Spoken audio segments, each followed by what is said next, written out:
My daughter celebrated her 10th birthday last week. She sat by the front door for nearly 9 hours, wearing the glittering pink dress she had chosen herself, her hair styled in the manner that her father used to prefer, and holding the gift she had crafted for him from construction paper and glitter adhesive. She anticipated. Furthermore, they anticipated. Each time a vehicle passed by the home, she stood with a straight back, exuding optimism. When the automobile failed to come to a complete stop, her diminutive countenance would momentarily illuminate before gradually fading. He committed himself. He informed her that I will be present at 3 p.m. This year a daughter was born. Acute. By 8:30, I was unable to continue to tolerate the situation. The confection was in the process of dissolving. The candles had been lit and extinguished on 2 distinct occasions. Only once by accident and once by wind. Mira, I approached her and invited her to extinguish the flames on our own. Come on. She raised her head for the first time in the day, and her voice broke for the first time. No problem. The table was accessed by strolling. The candles were relit. We maintained eye contact. She closed her eyes as we approached. The doorbell rang. Mira was paralyzed. I also encountered it. That unattainable glimpse of hope. She hastened to the entrance. I promptly emulated her actions. Nevertheless, she knew that it was not him when she unsealed it. The individual in question was unknown. A man who I had never seen before, dressed in a navy jacket, stood on our veranda. He carried a wrapped gift and a letter. Are you Janelle Ruiz? Calmly he inquired. I was asked to deliver this today. For your daughter. The envelope was extracted from his possession by me. My fingers were quivering prior to my ability to open it. After perusing the contents, I was compelled to retire. My legs were no longer capable of supporting me. Due to the fact that the contents of that letter significantly altered my understanding of Myra's father, his genuine character, and the legacy he left behind. I had been awake since 5 o'clock in the morning. I was not compelled to remain awake. Rather, I was unable to fall slumber. In our household, anniversaries were consistently perplexing, particularly Myra's. I was reticent to admit the extent to which I was anticipating that this one would be distinct, as her father had missed the previous 2. I was in the kitchen, decorating the cake that I had baked the night before. Vanilla with blackberries is her preferred flavor. The design was independently developed by Mira. A rainbow adorns a sketchpad that bears the words double digits, in large, vibrant letters. She commemorated her 10th birthday. She articulated it as if it represented her integration into society, and the formation of her own identity. It was evident in her gaze that she had stood upright, spoke more confidently, and even selected her own party dress a month prior, a pink dress with small stars on the sleeves. She awakened at approximately 7 a.m. and entered the kitchen, still wiping the slumber from her eyes, but with a radiant smile. When her father made a promise, she consistently maintained a vibrant, irrepressible smile. It is 3 o'clock, right, Mama? He inquired. I nodded. I did not create false information. That is the assertion he made.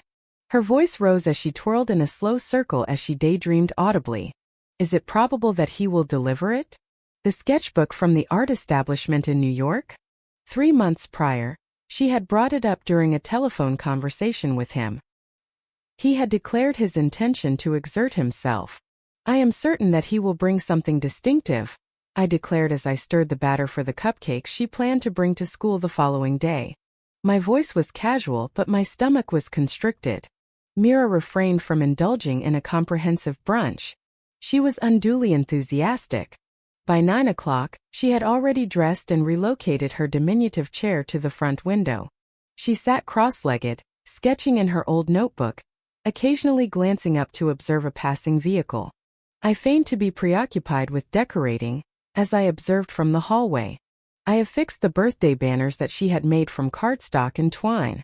Individually, each letter was colored by hand. Furthermore, she had inscribed the phrase "Welcome, Dad" in gold marker beneath the primary sign. The walls echoed with her laughter, fostering a more intimate ambience within the residence. Nevertheless, it appeared unstable, as if a single misplaced word could destabilize the entire structure. Damon has consistently behaved in this manner. 3 years had passed since we had officially parted ways. The truth is that he had already departed from us, one broken promise at a time. Initially it was banquets that were missed, followed by holidays and ultimately birthdays. Nevertheless, Mira remained adamant that he would eventually undergo a transformation, irrespective of the number of times he betrayed her. She exuded optimism as if it were an inherent aspect of her. I was the one who directed her.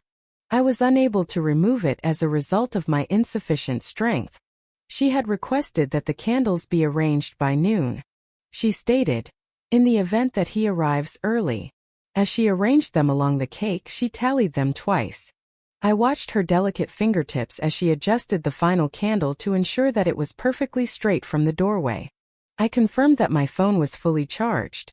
I persisted in monitoring it for messages. Nothing. I was reticent to acknowledge it, but I was also looking forward to the result.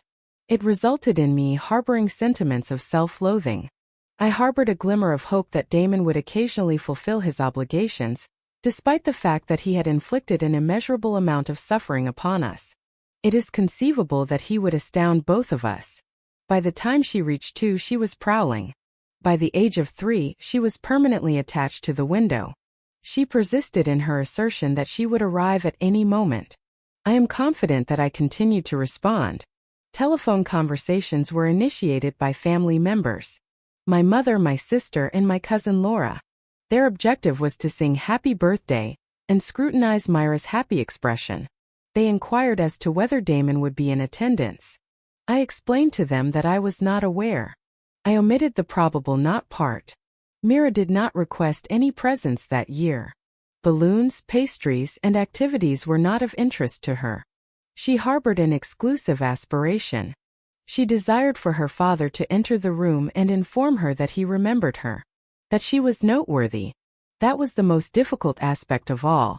Observing her wait with that optimistic, wide-eyed expression. She observed the passage of time as her expression evolved from one of exhilaration to one of perplexity, and ultimately to one of quiet disappointment. Nevertheless, she refrained from submitting a complaint. She refrained from wailing. She maintained her seated position, gazing out the window with the sketchpad on her lap, and the banner billowing behind her with each opening and closure of the door. I continued to exist in her shadow, unable to address the situation that she had not yet fully understood. By 3:15, I had lost count of the number of times Mira stood up and sat back down. She continued to examine the area, despite the fact that the sound of passing vehicles had become background noise. Her eyes followed each one with a slight flicker of conviction. It was an agonizing experience to witness. I remained in the kitchen for an extended period, pretending to wipe the counters and listening attentively for the sound of a vehicle door or footsteps on the veranda. No response was received. I reviewed my phone once more. However, there is no content. No communication was overlooked. Not even a voicemail that is subpar. I gazed at his name in my contacts for an extended period of time, my forefinger hovering over the call icon, before ultimately turning off the screen. If he were currently en route, he would have arrived by this time. I briefly observed the living room. Mira remained seated by the window, her arms encircling her knees. The sketchpad was left on the floor beside her, and she was unaware of its existence. She had ceased to draw. I approached her, kneeled beside her, and placed my hand on her shoulder. "Hello, neonate." I spoke in a low voice. "What is the reason for not baking a confection at this time? We are still able to communicate with Grandma and all other individuals." She did not address me. Rather, she shook her head. "Not yet." Her irises were glassy, despite the fact that her voice was unwavering. She reclaimed the sketchpad and cleansed her nose with the sleeve of her dress, but she refrained from opening it. "Mama, he guaranteed that he would be present. I was informed by him over the phone. He committed himself." I hesitated to rely on my own voice and nodded. She inquired as to whether it would be feasible to relocate a chair to the exterior at nearly 4:30. I helped her move it to the veranda. She sat in it as if she were safeguarding something sacred. She refused to remove the party headwear I had previously placed on her head, despite the fact that it was beginning to bend and lose its shape. She carried the handcrafted birthday card she had made for her father on her chest. I extracted a blanket and draped it over her shoulders in a manner that was reminiscent of a protective shield as the wind intensified. At one point, a delivery vehicle entered the driveway of our neighbor. Mira abruptly rose from her position, causing the card to flutter from her grasp. The sudden pleasure that illuminated her countenance caught me off guard. She rushed to the porch's edge, craned her neck in the hopes that it was him. Nevertheless, this was not the situation. She slowly retreated, retrieved her card, and reseated herself without saying a word. She had not yet relocated by 5:30. I presented her with a slice of cake and arranged it on the veranda balustrade. She refrained from touching it. At that moment I occupied her seat. Nevertheless, I was compelled to be in her presence, despite my inability to articulate my desires. Damon declined to participate. He had never intended to do so. I was not aware of the type of individual who made a world-changing promise to his child and then vanished like a phantom. She whispered, "I have a feeling that he may have become entangled in traffic." I refrained from responding. I was unable to continue to create false information. She fixed me with a sidelong look. It is feasible that his telephone malfunctioned. Alternatively, it is conceivable that I gently halted her. "Mira." She peered at me with eyes that were both inquisitive and wide. "It is not your fault," I declared. "No infractions were committed by you." Her lips trembled as she nodded rapidly, as if she wanted to accept my explanation but was unable to fully understand it. As she leaned her head against my arm, I kissed her hair. The wind had picked up again by 6:45 p.m. The candles that were affixed to the cake were consistently extinguished. I ignited them twice. Despite the fact that Myra's eyes were fixated on the front door, she had ultimately agreed to enter. Family members and a handful of children from the community were the primary visitors we had extended an invitation to. However, they had already returned home. The subdued pity in their voices was audible, despite the fact that everyone professed to understand the situation. Nevertheless, I maintained a profound aversion to it, despite their well-meaning intentions. I positioned the pastry on the table. The frosting was commencing to disintegrate at the edges. Mira remained seated behind her chair, as if it were a solid foundation for her. I was beaming despite the fact that my chest was suffering. "Are you prepared to make a wish?" The tin candles that were flickering caught her attention. Her voice was barely discernible. "Is it feasible for me to postpone by an additional 5 minutes?" I briefly noted the time. It was already 8:40. I was hesitant to respond favorably. I did not desire to serve as an additional source of optimism for her. Nevertheless, I persisted in my agreement. Because, in spite of everything, I persisted in harboring aspirations, I responded, 5 additional minutes. Ultimately, I arrived at a decision at 8:45. Mira was still holding on to the final thread of hope, and I could see it beginning to unravel. She stood quietly beside the table, her attention focused on the 10 infinitesimal flames that were flickering against the darkening windows. Her shoulders had sunk. She firmly pressed her lips together, as if she were attempting to contain an object that could potentially fracture if it were to escape. I retrieved the lighter once more and rekindled the 2 candles that had dissipated. My attention then turned to her. I spoke softly. "My dear, we endured the entire day. I propose that we jointly extinguish your candles." She initially declined to respond. Subsequently, she nodded slowly once. She was unable to continue the argument, not because she concurred. I could feel the weight of the room. We maintained a delicate equilibrium between optimism and disappointment throughout the day. However, it has now shifted. Mira approached the table and sat down without speaking. She sat with her hands in her lap and gazed at the candles. I stood beside her and placed my hand on her back.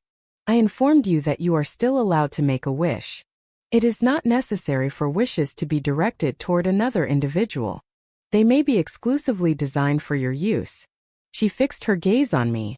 "I do not have a desire for anything." I refrained from applying any form of coercion to her.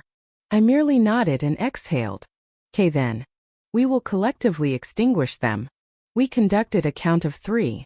She leaned forward. As a result, I proceeded accordingly. Just as we were about to explode, the doorbell rang. Despite its lack of volume, it pierced the silence with the force of a bellow. In mid-breath, Myra's movements were halted. She abruptly turned her head toward the entrance. She attempted to ascend from her perch by tossing it back. The candles were disregarded. Her eyes were immense, filled with a fervor that had been intermittently visible throughout the day, but had now ignited into a full-blown flame. He is his mother. It is essential. Without allowing me to articulate a single word, she fled. I was intently following her, and my heart was racing. I avoided moving at an excessive tempo. However, I was unable to maintain a solitary position. I was simultaneously overwhelmed with a sense of apprehension and optimism. What if it was him? What if it was not? When Mira arrived at the door, she threw it open. Nevertheless, Damon was not the individual in question. I was unable to recognize the individual. In his mid-40s, the individual is carefully dressed and has light brown hair with a streak of gray at the temple. He was carrying a medium-sized gift bag in one hand and a sealed white envelope in the other, and was wearing a navy parka. His irises softened as they settled on Mira, interrupting the tranquility of his expression. He greeted me with a soft voice. "Are you Janelle Ruiz?" I advanced and placed my hand on Myra's shoulder. "Certainly, that is me." He displayed the envelope and gift bag, stating, "I was asked to deliver this today. It is intended for your daughter. From Damon Ruiz." It was as though the name had stunned me. I refrained from promptly reaching for the envelope, as my breath was suddenly interrupted. "What is your name?" I queried. "I am Kyle Bennett. Damon and I were acquaintances. He requested that I deliver this item to your residence today." He was unambiguous about the date and time. Mira gazed up at me, bewildered, as her expression fluctuated between hopes of certainty and uncertainty. "Is he en route?" she inquired, her voice barely rising above a murmur. Kyle hesitated before shaking his head. "No, my darling, he will not be arriving today." Ultimately, I accepted the envelope that he presented to me. My fingers were shaking. This was Damon's penmanship. Regardless of its location, it would have been identifiable. I found it difficult to express my appreciation. Kyle nodded and offered Mira a faint smile. "I hope you have a wonderful birthday, Mira," he said calmly. "Your father held you in the highest regard." We were left standing in the open doorway as he turned and walked away. I was captivated by the envelope. The gift bag was clutched to Myra's bosom, as if it contained the answer to every query she had been hesitant to ask all day. We returned to the interior. I led her to the settee where we both sat. I clasped the envelope with both hands, exhaled, and subsequently opened it. I gradually unfolded the letter, exercising caution to prevent it from tearing. When one seeks a product that will endure, they typically employ a smooth and dense paper. Myra's petite shoulder was pressing against mine as she approached me. She had not yet opened the gift parcel. She was unable to divert her attention from the letter that I was holding. In Damon's penmanship, the words addressed to my daughter Mira on your 10th birthday were written at the top. My voice was quivering as I began to read aloud. "Mira, I am cognizant of the fact that today is your birthday, and I would be in attendance if the situation were different. I would personally deliver this gift to you. I would be hugging you so firmly that your hair would become affixed to my sweater. Nevertheless, life did not afford me any additional leisure time." I halted and held my gaze downward at her. Her palms were securely gripping the handles of the gift bag, and her knuckles were white. She was gazing directly ahead. Her lips parted as if she were attempting to prevent herself from blinking. I persisted in my reading. "Mira, I have been unwell for a protracted period. I refrained from speaking because I did not want you to perceive me in that way. I was under the impression that I had additional time. Nevertheless, the truth is that I was certain of my capacity to fulfill that obligation when I arrived at your location. I was under the impression that I would enhance my skills. I was in error." My thorax contracted. Over the past year, I had harbored suspicions that something was incorrect. However, I did not anticipate this result. The conclusion was not anticipated by me. I have never been as resilient as your mother. Her assistance has allowed you to endure experiences that should never have been necessary. Pay close attention to her. Have confidence in her. She will never deceive you. Despite the fact that my voice was shaky, I persisted. Mira refrained from diverting her attention, despite the fact that her eyes were filling with tears.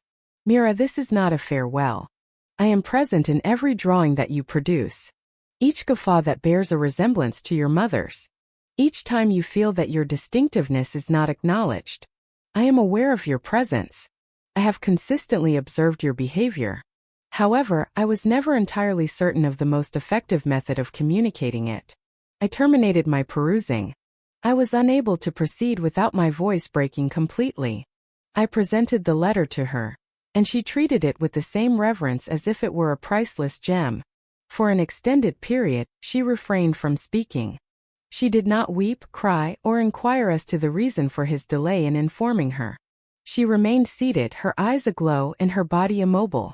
She finally murmured, "Is he truly gone?" I nodded. "Indeed, my child, he has disappeared." She approached the gift bag with prudence. A hardbound sketchbook that was identical to the one she had requested was included. Mira Ruiz's name was silver embossed on the front. The front cover concealed 3 pages of illustrations, each of which was executed in Damon's signature style. They were not flawless or refined, however, they were brimming with energy. One image showed the two of them holding hands, with her birthday headdress affixed to her head.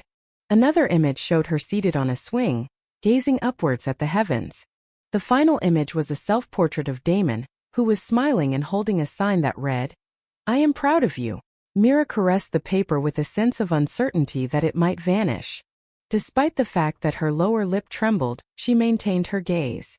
She gently closed the book and held it against her chest, running her fingertips over the lines of his sketch. She declared, "I was under the impression that he had forgotten about me." I embraced her. There was no negligence on his part. Rather, he was incapable of fulfilling the role you required. Nevertheless, I am of the opinion that he made a concerted effort ultimately. We sat on the couch together, without any music or cake, just a quiet form of mourning that did not necessitate expression. This type of sorrow is the result of the truth breaking your heart, while also freeing a portion of you. The wind intensified outside. Despite the fact that the candles on the cake had been inactive for an extended period of time, this was of no consequence. Mira whispered, "I am currently in the mood to draw." She opened the sketchbook and proceeded to a blank page. I observed her pencil glide across the paper with a deliberate and measured tempo, as if she were composing a response. The speed at which Mira finished that sketchbook surpassed my expectations. She would sit at the kitchen table every evening after school, her head inclined low, and draw with a sense of concentration that rendered the rest of the world appear distant. She occasionally drew what she missed, outlined memories, and simply filled the pages with color, layer by layer, until the paper was heavy. She never inquired as to why Damon had not informed her earlier. Although she never publicly blamed him, I could observe the questions in her gaze, particularly when we passed by the park where they used to go or heard his name in a casual conversation. During the initial weeks, I refrained from attempting to conceal the anguish that weighed heavily on her chest on certain days. I remained with her in the silent holding space until she was able to communicate. One evening, approximately 1 month after her birthday, I found her in her room, once more carrying the letter. She had read it so frequently that the creases were beginning to soften and fray at the margins. She raised her head and asked, "Do you believe that he truly intended it? Is it possible that he was pleased with me?" I knelt beside her and fixed my gaze on her eyes.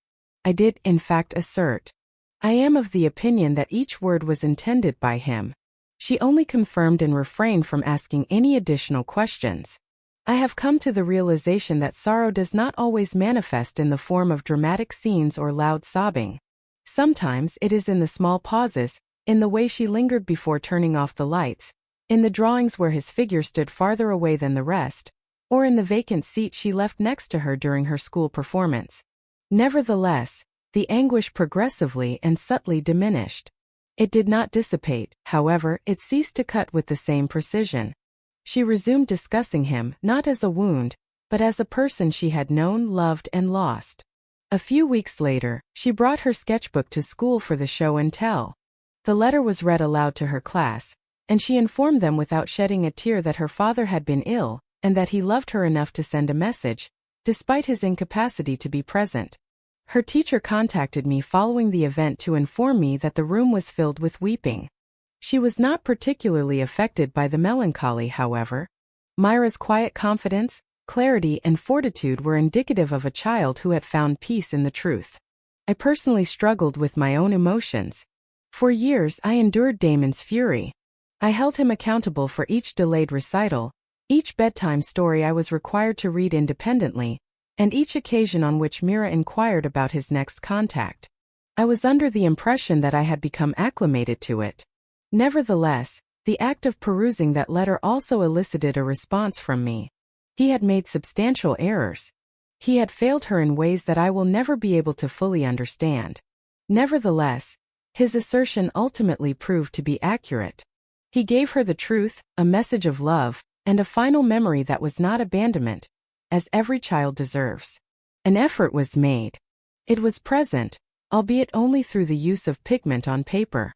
Damon's response to Mira in the present day is occasionally a topic of reflection for me. Not only her drawings, which have become more detailed and expressive with each page, but also the way in which she enters a room, the way in which she advocates for herself, and the way in which she allows herself to be vulnerable without remorse. I am of the opinion that he would be pleased and would regret not being present to witness it. On the day she finished the final page, she handed the sketchbook to me without saying a word. I came to a halt at an illustration that was near the end of the collection. It was of the two of us. We were seated on the sofa, with our arms around each other and the letter in her lap. She had inscribed the phrase, "I did not receive the birthday I had hoped for," above it. Nevertheless, I was able to obtain the necessary object. We lit the 10 candles once more that evening, not because we were anticipating anyone's arrival, but simply because we wished to. We collectively extinguished them, not as two individuals who were anticipating the arrival of another, but as a mother and daughter who had already developed the capacity to endure without him and to enable love to persist.